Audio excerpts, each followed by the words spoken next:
Mannarkkad new Alma ഹോസ്പിറ്റലിൽ അവിടെ ചെറിയൊരു സംഘർഷം നടന്നിട്ടുണ്ട്. ആ വീഡിയോ ഒന്ന് വാച്ച് ചെയ്ത് നോക്കി.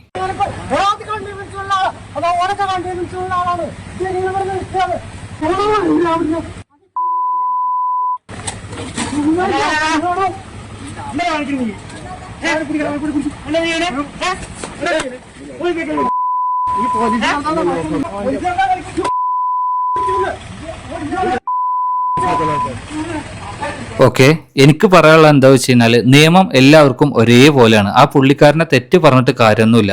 സ്കൂൾ ജീവനക്കാരാണ്, ഗവൺമെന്റ് ഉദ്യോഗസ്ഥന്മാരാണ്, രാഷ്ട്രീയക്കാരാണ്, സിവിൽ ഡിഫൻസ് ആണ്, അതാണ് ഇതാണ് എന്നൊക്കെ പറഞ്ഞിട്ട് മണ്ണാർക്കാട് ടൗണിക്ക് ഒരുപാട് ആളുകളാണ് ഈ കണ്ടെയ്ൻമെന്റ് സോൺ ആക്കിയ വാർഡുകളിൽ നിന്ന് പുറത്തിറങ്ങുന്നത്.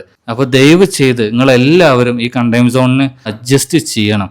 കാരണം എന്താ വെച്ച് കഴിഞ്ഞാൽ നിങ്ങൾ അതാണ് ഇതാണെന്ന് പറഞ്ഞിട്ട് ഓരോ ആവശ്യത്തിന് നിങ്ങൾ പുറത്തിറങ്ങും, മണ്ണാർക്കാട് ടൗണിക്ക് വരും, കാര്യങ്ങൾ നടത്തും, തിരിച്ച് വീട്ടിലേക്ക് പോകും. ഇപ്പൊ 4 വാർഡുകളെ കണ്ടെയ്ൻമെന്റ് സോൺ ആക്കിയിട്ടുള്ളൂ. ഇനി അത് മണ്ണാർക്കാട് താലൂക്ക് മൊത്തം അടച്ചിടും, പിന്നെ കേരളം 14 ജില്ലകൾ അടച്ചിടും. അപ്പോഴും നമ്മളൊക്കെ അറിയുള്ളൂ. ഈ കണ്ടെയ്ൻമെന്റ് സോൺ ആക്കിയ വാർഡുകളിൽ ഈ എൻട്രീന്റെ അവിടെ നിൽക്കുന്ന പോലീസ് ഡിപ്പാർട്ട്മെന്റിലെ ഉദ്യോഗസ്ഥന്മാരും സിവിൽ ഡിഫൻസ് അംഗങ്ങളും ആര് എന്താവശ്യം പറഞ്ഞാലും ആരും അവിടുന്ന് മണ്ണാർക്കാട് ടൗണിക്ക് കടത്തി വിടരുത്. ഈ നിപ്പ വൈറസ് എന്നുള്ളതിന്റെ ഗൗരവം ഇപ്പോഴും ആളുകൾക്ക് മനസ്സിലായിട്ടില്ല തോന്നുന്നുണ്ട്. കൊറോണ പോലെയല്ല നിപ്പ.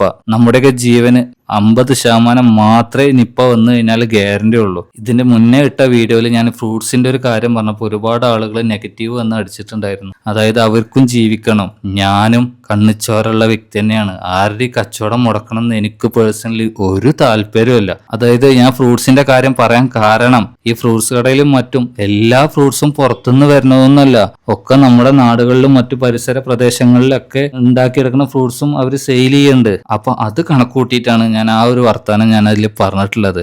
ആരും എനിക്ക് പൊങ്കാലിട്ട് വരാനൊന്നും നിൽക്കണ്ട. ഓക്കെ, ഞാൻ എല്ലാവരുടെയും സേഫ്റ്റി നോക്കിയിട്ട് മാത്രമേ ഇന്നേ വരെ സംസാരിച്ചിട്ടുള്ളൂ. ഇനി അങ്ങോട്ടും അങ്ങനെ സംസാരിക്കുള്ളൂ. അപ്പോൾ ഭയം വേണ്ട, ജാഗ്രത മതി. Okay, by.